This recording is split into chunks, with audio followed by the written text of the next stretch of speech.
کہ 100 سال 70 سال 60 سال 40 سال مرنے کے قریب پہنچ گئے، مگر ہمیں قرآن پڑھنے کی فرصت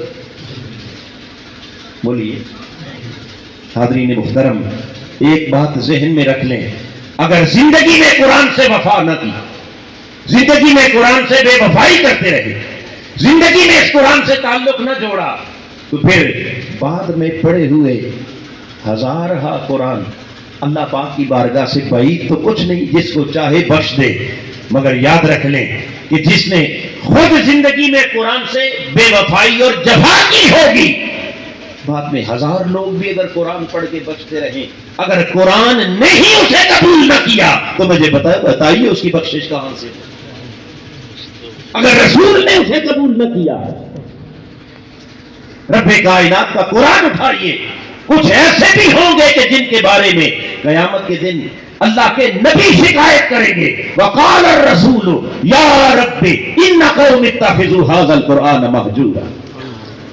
عرض کریں گے باری تعالیٰ یہ وہ میری قوم کے لوگ ہیں جنہوں نے اپنی زندگی میں قرآن کو چھوڑ دیا،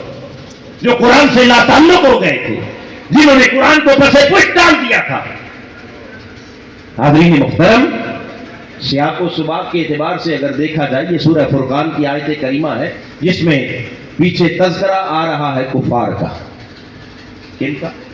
کفار اور مشرکین کا، یعنی وہ کفار اور مشرکین جو قرآن کو قبول کرنے کے لیے تیار نہیں تھے۔ یہ اصل تو شکایت ان کے خلاف ہے کہ باری تعالیٰ میری اس قوم نے قرآن کو چھوڑ دیا تھا، نظر انداز کر دیا تھا، مگر وہ تو قرآن کو مانتے نہیں تھے، قرآن کے منکر تھے۔ آپ قرآن کے منکر نہیں، آپ تو قرآن کو اللہ کا کلام مانتے ہیں، اللہ کی آخری کتاب مانتے ہیں۔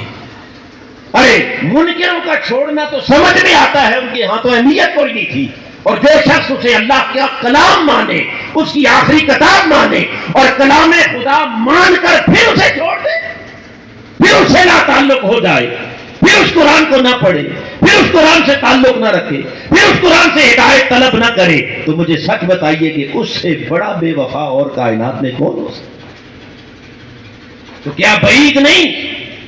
کہ ہم جو قرآن کا نام تو لیتے ہیں مگر قرآن سے اپنی زندگیوں کو ہم نے